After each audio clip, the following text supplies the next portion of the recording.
अस्सलाम वालेकुम व्यूवर्स। हमारी आज की इस वीडियो में हम 9th क्लास बायोलॉजी से chapter number 4 cell and tissues की नेक्स्ट एक्सरसाइज के बारे में पढ़ेंगे। हमारी आज की इस वीडियो में हम एक्सरसाइज 4.1.2 से history of the formulation of cell theory के बारे में पढ़ेंगे। दैट बायोलॉजिस्ट जो एंशियंट ग्रीक्स बायोलॉजिस्ट थे, सबसे पहले उन्होंने ये आइडिया प्रेजेंट किया था कि जो प्लांट्स एंड एनिमल्स हैं somehow they are related to each other and that person was Aristotle. You can look in the picture, the man in the picture is Aristotle, and he represented the idea that somehow animals and plants are related to each other.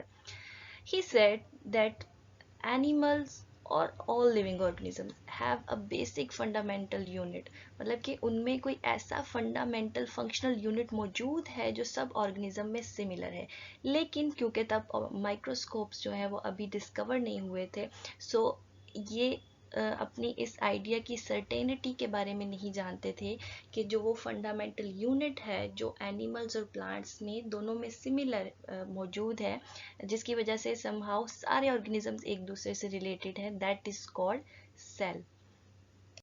Then एक British scientist जिनका नाम Robert Hooke है, he in 1665 described about the cell. So he is the first person. ये वो पहले person हैं जिन्होंने cell के बारे में डिस्क्रिप्शन दी थी. सो रॉबर्ट हुक ने अपनी सेल्फ मेड लाइट माइक्रोस्कोप बनाई थी, इन्वेंट की थी, जिससे उन्होंने सेल के स्ट्रक्चर को एग्जामाइन किया था. You can look at the picture. आप इस पिक्चर में देख सकते हैं कि ये उनकी सेल्फ मेड लाइट माइक्रोस्कोप है, जिस पर उन्होंने हनी कॉम में से एक ही took a little slice of honeycomb, शहद का जो कॉम्ब होता है उसमें से उसने एक छोटा सा कंपार्टमेंट या स्लाइस लिया था, जिसको उन्होंने अपनी इस सेल्फ मेड माइक्रोस्कोप के अंडर गो थ्रू किया था या एग्जामाइन किया था, और वो इस तरह का स्ट्रक्चर आया था और उन्होंने इसे सेल्यूला का नेम दिया था, और इसी सेल्यूला की टर्म से ही जो वर्ड सेल है वो अराइज हुआ है. देन सबसे पहला जो लिविंग सेल था वो ऑब्जर्व किया था एक डच नेचुरलिस्ट ने. डच कहते हैं ऐसा पर्सन जो जर्मनी से या जर्मनी का नेटिव हो, जर्मनी का रहने वाला हो. So he was a Dutch naturalist जिसका नाम है एंथनी वन लीवन-हॉक. सो सबसे पहले इन्होंने जो लिविंग सेल है वो ऑब्जर्व किया था. आप यहाँ तस्वीर में देख सकते हैं एक इंस्ट्रूमेंट है. ये ल्यूवेनहॉक की वो माइक्रोस्कोप है जिसे यूज़ करते हुए उन्होंने सबसे पहले टिनी ऑर्गेनिजम्स को या लिविंग सेल को एक्समाइन किया था. ही टुक पॉन्ड वाटर. उन्होंने तालाब का पानी लिया था और उसे इस माइक्रोस्कोप के अंडर एक्समाइन किया था, जिसमें उन्होंने टिनी ऑर्गेनिजम्स जो है वो देखे थे, और उन टिनी ऑर्गेनिजम्स को इन्होंने नाम दिया था एनिमल्क्यूल्स.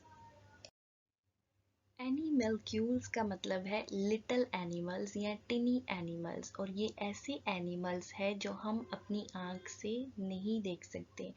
It can only examine by a microscope. आप यहाँ पे देख सकते हैं ये टिनी एनिमल या टिनी ऑर्गेनिज्म, इसे हम माइक्रो ऑर्गेनिज्म कहते हैं.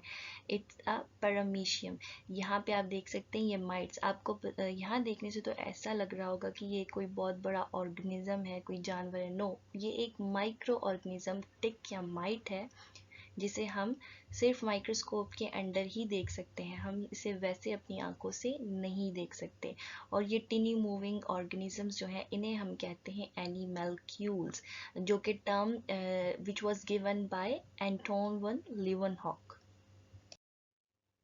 Then for another half century, काफ़ी अरसे तक किसी भी बायोलॉजिस्ट ने इस बात को इम्पोर्टेंस नहीं दी कि सेल क्या है, या सेल की जनरल इम्पोर्टेंस के बारे में उन्होंने बिल्कुल भी अप्रिशिएट नहीं किया बायोलॉजिस्ट को.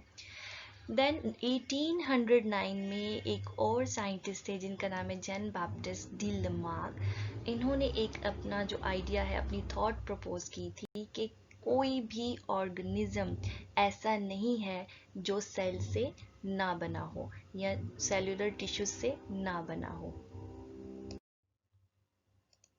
फॉर एग्जाम्पल, अगर हम दिमाग की इस आइडिया को देखते हैं तो आप यहाँ पे पिक्चर में देख सकते हैं कि ये एक ह्यूमन बीइंग है. इसमें नर्वस टिश्यूज़ हैं, इसमें कनेक्टिव टिश्यूज़ हैं, इसमें कार्डियक मसल्स एक्सेट्रा, मतलब कि cell then tissue then organ level then organ system और फिर एक ऑर्गन बनता है। सो उसका जो ये आइडिया था वो यही था कि जो कोई भी लिविंग ऑर्गेनिज्म है वो सेलुलर टिश्यूज़ के बगैर बन ही नहीं सकता। देन फर्दर इन 1831 एक ब्रिटिश बरतानिया के रहने वाले एक बॉटनिस्ट थे, बॉटनिस्ट जिसे हम कहते हैं कि ऐसे रिसर्चर्स जो प्लांट की स्टडी करते हैं। So his name was Robert brown. Robert brown ने डिस्कवर किया था कि सेल के अंदर एक और चीज़ पाई जाती है जिसे हम कहते हैं न्यूक्लियस। अगर आप यहाँ पिक्चर में देखें तो ये जो डॉट नज़र आ रहा है आपको, this is called nucleus. Nucleus एक मेम्ब्रेन बाउंड ऑर्गेनेली है जिसके अंदर जेनेटिक मटेरियल पाया जाता है, फॉर एग्जांपल डीएनए, जो इनहेरिटेंस को नेक्स्ट जनरेशन में पास आउट करता है। सो उसके बाद 1838 में एक और जर्मन बॉटनिस्ट थे, Matthias Schleiden. He studied plant tissues. इन्होंने प्लांट टिश्यूज के बारे में स्टडी की थी और उन्होंने अपनी सबसे पहले सेल थ्योरी की स्टेटमेंट दी थी। He said that all plants are aggregates of individual cell which are fully independent.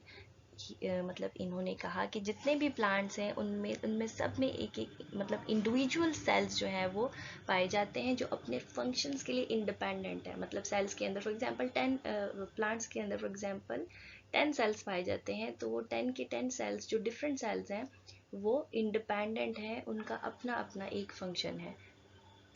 Then 1 year later, एक साल बाद 1839 में एक जर्मन जोलॉजिस्ट जो एनिमल की स्टडी करते हैं जिनका नाम है थॉडर श्वान, ही सेड के जितने भी एनिमल टिश्यूज़ हैं ये इंडिविजुअल सेल से कंपोज होते हैं, जो हमने पिछले लेक्चर में भी ये बात कवर की थी। उसके बाद जो श्लाइटन और श्वान थे उन they both give the cell theory in its initial form, मतलब उन्होंने अपनी इनिशियल रिसर्च में ही सेल थ्योरी जो है वो प्रपोज कर दी थी।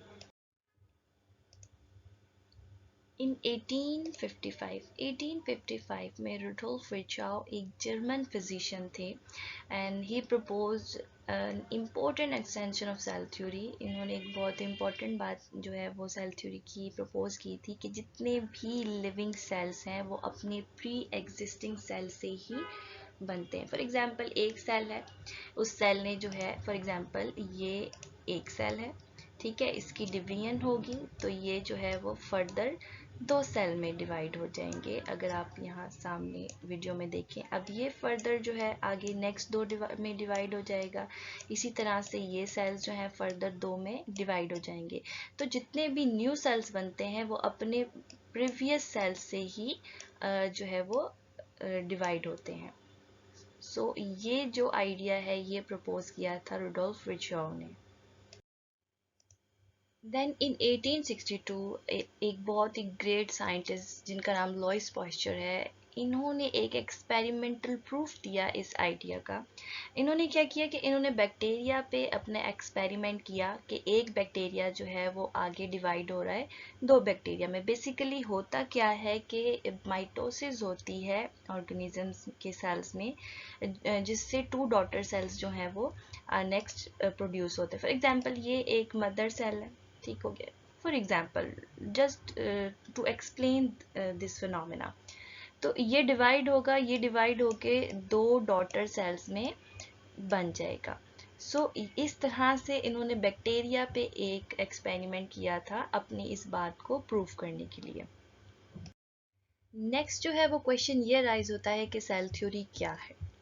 ये एक बहुत इंपॉर्टेंट क्वेश्चन है बोर्ड पैटर्न या बोर्ड एग्जाम्स के लिए। शॉर्ट क्वेश्चन, जो सेल थ्योरी है उसमें 3 फंडामेंटल प्रिंसिपल्स हैं कि all organisms are composed of 1 और मोर सेल्स, ये सेल है। तो इसमें कहा गया कि जितने भी ऑर्गेनिजम्स हैं वो एक या एक से ज़्यादा सेल से बने हैं, मतलब कि या वो यूनिसेल्युलर हैं या वो मल्टी सेलुलर हैं। यूनिसेलुलर में आ जाते हैं बैक्टीरियाज एंटीनी ऑल माइक्रोऑर्गेनिजम्स, और मल्टी सेलुलर में जो है वो आ जाते हैं जो animals etcetera human beings for example. The second principle है कि cells are the smallest living things, the basic unit of organisation of all organism. कि सेल्स जो है वो स्मॉलेस्ट लिविंग थिंग्स हैं। सेल्स हम अपनी आंख से नहीं देख सकते, हम इसे माइक्रोस्कोप की हेल्प से एग्जामाइन करते हैं। और जो लिविंग ऑर्गेनिज्म या जितने भी ऑर्गेनिजम्स हैं उनकी जो बेसिक यूनिट ऑफ ऑर्गेनाइजेशन है वो सेल है। थर्ड प्रिंसिपल है कि cell arise only by division in previously existing cell. कि सेल्स जो हैं वो अपनी प्रीवियसली सेल से मतलब डिवाइड होके एग्जिस्ट होते हैं। फॉर एग्जांपल ये एक सेल है, ये डिवाइड हुआ, ये दो में चेंज हो गए, फर्दर फिर दो में चेंज हो जाएंगे, नेक्स्ट इसी तरह से नेक्स्ट नेक्स्ट नेक्स्ट जितने भी हैं वो डिवाइड होते जाएंगे और नए सेल्स जो हैं वो प्रोड्यूस होते जाएंगे। So this was cell theory.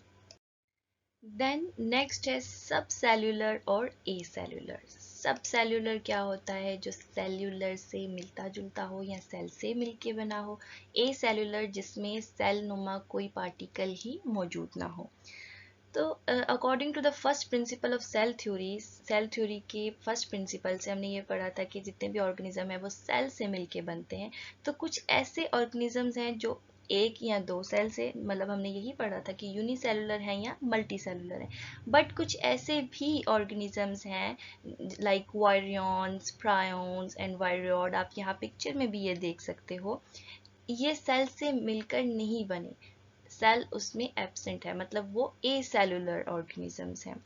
या तो वो सब सेलुलर है या ए सेलुलर पार्टिकल्स हैं। इनमें किसी भी किस्म का मेटाबॉलिज्म नहीं होता, किसी भी किस्म का केमिकल रिएक्शन, किसी भी किस्म का फंक्शन नहीं होता, लेकिन they show somehow some characteristics of living organism. इनमें कुछ ना कुछ ऑर्गेनिज्म, लिविंग ऑर्गेनिज्म जैसे भी कैरेक्टरिस्टिक्स पाए जाते हैं। फॉर एग्जांपल ये नंबर में इंक्रीज हो जाते हैं, एक से दो, दो से तीन एंड फर्दर सो ऑन, ये अपनी तादाद में बढ़ते जाते हैं। और इसी तरह से ये अपने जो करेक्टर्स हैं अपनी नेक्स्ट जनरेशन में भी ट्रांसमिट करते हैं। We know that such acellular particles are not classified in any of the 5 kingdoms of organism। हमने अपनी 9th क्लास बायोलॉजी के चैप्टर नंबर 3 में ये पढ़ा है कि इस तरह की जो एसेलुलर पार्टिकल्स हैं ये किसी भी किंगडम में शामिल नहीं होते। Thank you for watching our video. If you find this video valuable and informative, please like the video, subscribe our channel and press bell icon for more informative videos.